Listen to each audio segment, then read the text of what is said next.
G7 Noticias. Te informamos lo bueno, donde quiera que estés.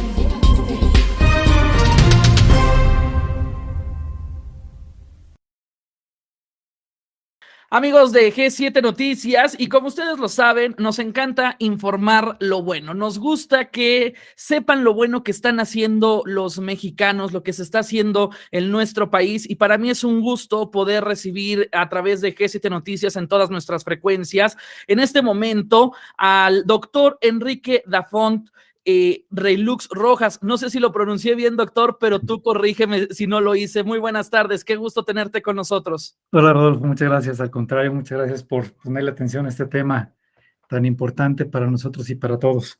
Sí, mi nombre es Enrique de Font Reulx. Reux, ok. Sí, sí, Muy muy bien. bien. Doctor, pues Pues bueno, tú estás en el ABC, en la Ciudad de México, en el ABC de Santa Fe, así y, es. y un tema muy delicado, la segunda enfermedad neurológica en el mundo, pues es la epilepsia, y pues es un tema también que muchos no lo pueden controlar con medicamentos, pero están innovando, doctor.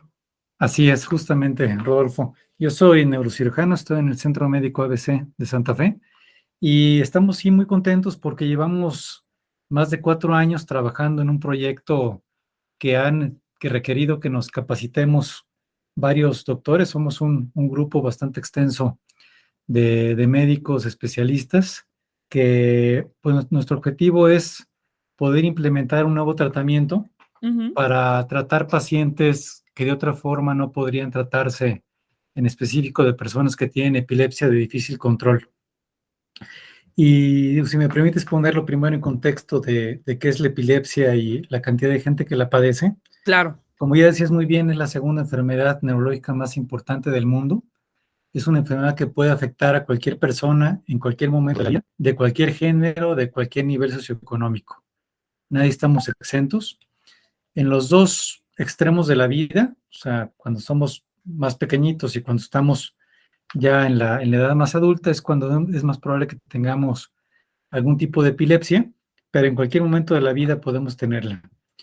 Se ha O sea que, estimado, dime. perdóname, doctor, que me interrumpa. O sea, no hay una edad en específico en la cual se pueda declarar epilepsia. En cualquier punto puede haber una crisis y se puede diagnosticar. Exactamente, así es. Ahora, más o menos he establecido que Ujú. el 2% de la población, fíjate, es un número enorme, 2% de la población, 2 de cada 100, tienen epilepsia. Es muchísimo. Es muchísimo. Entonces, si somos 120 millones de mexicanos, vamos a redondearlo en 100, hay Ujú. 2 millones y poquitos más, o sea, unos 2.300.000 personas con epilepsia en este momento en el país. Y de ese 2 millones, redondeando la cifra, más o menos 2/3 partes se van a poder controlar bien con medicamentos. Ujú. Son epilepsias que responden bien, son epilepsias que no son catastróficas. Pero hay un tercio de ellos que sabemos por estadística que no van a poder controlarse con medicamentos. Y ahí es donde entramos nosotros. De este tercio, un tercio más, o sea, un tercio del tercio, por así decirlo, más o menos Sí. unos 250,000 personas, o sea, 1/4 de millón de personas en México en este momento, pueden beneficiarse con algún tipo de cirugía. Y decimos que la cirugía de epilepsia es una cirugía en casos bien seleccionados, es muy segura, con un riesgo muy bajo, y sin embargo, mucha gente piensa que es experimental. Mucha gente piensa que es muy peligrosa y mucha gente ni siquiera sabe que existe como recurso la cirugía de epilepsia.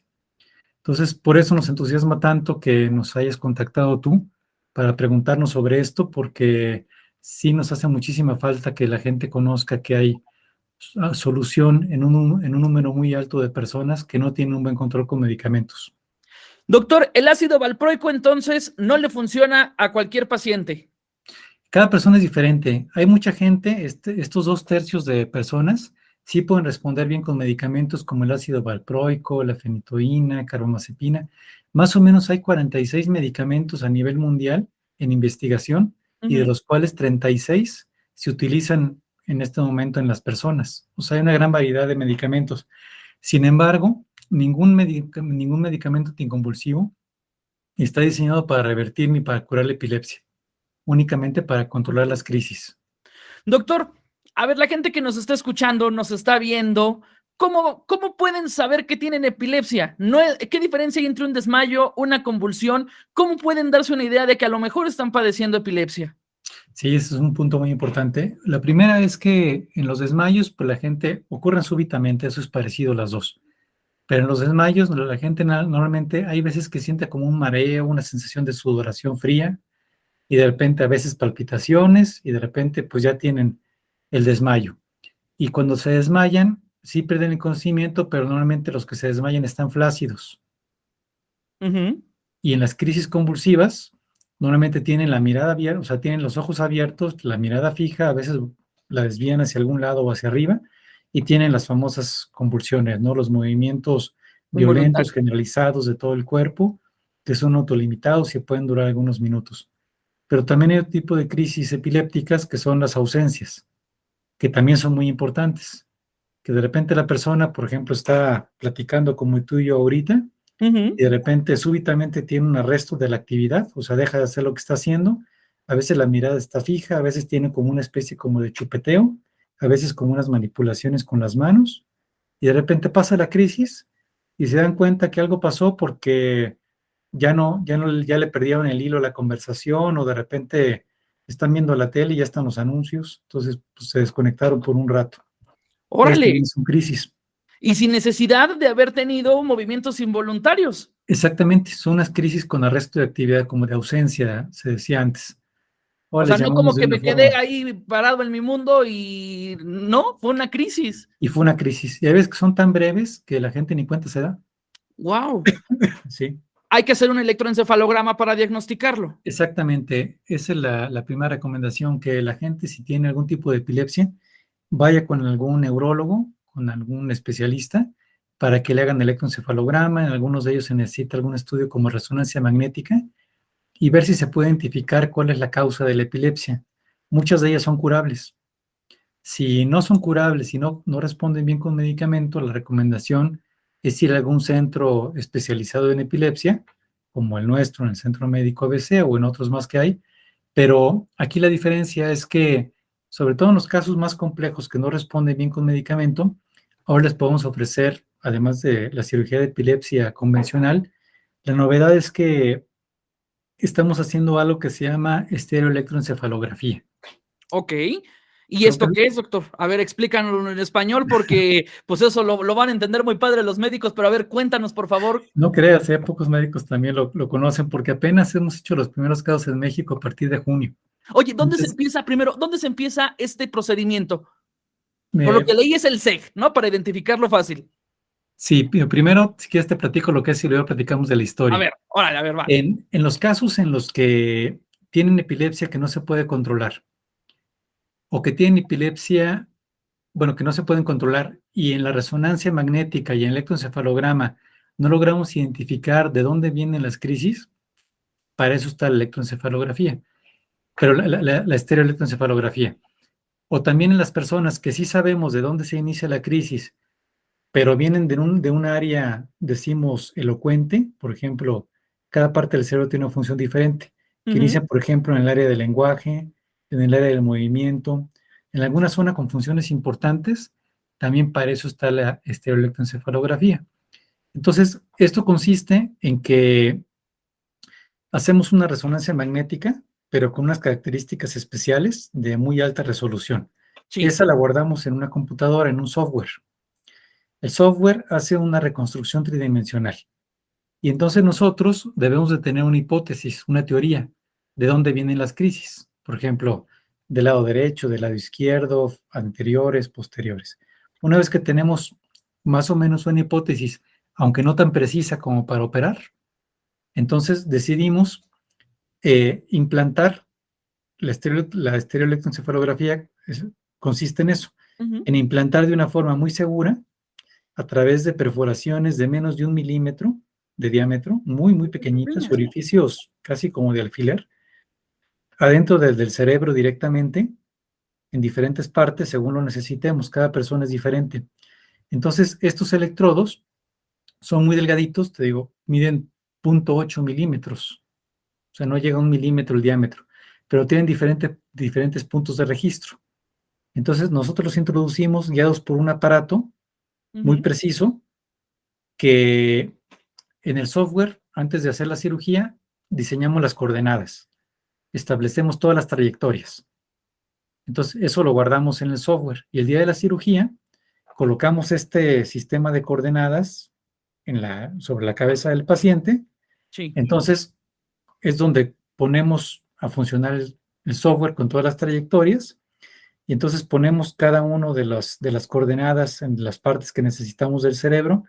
Se introducen adentro del cerebro con estas perforaciones de menos de 1 milímetro, con una precisión extremada y con mucha seguridad, porque lo importante de establecer estas trayectorias antes es que tenemos que llegar a donde queremos, pero esquivando todas las venitas y arterias que tiene el cerebro, para que no provoquemos ningún sangrado y ninguna complicación.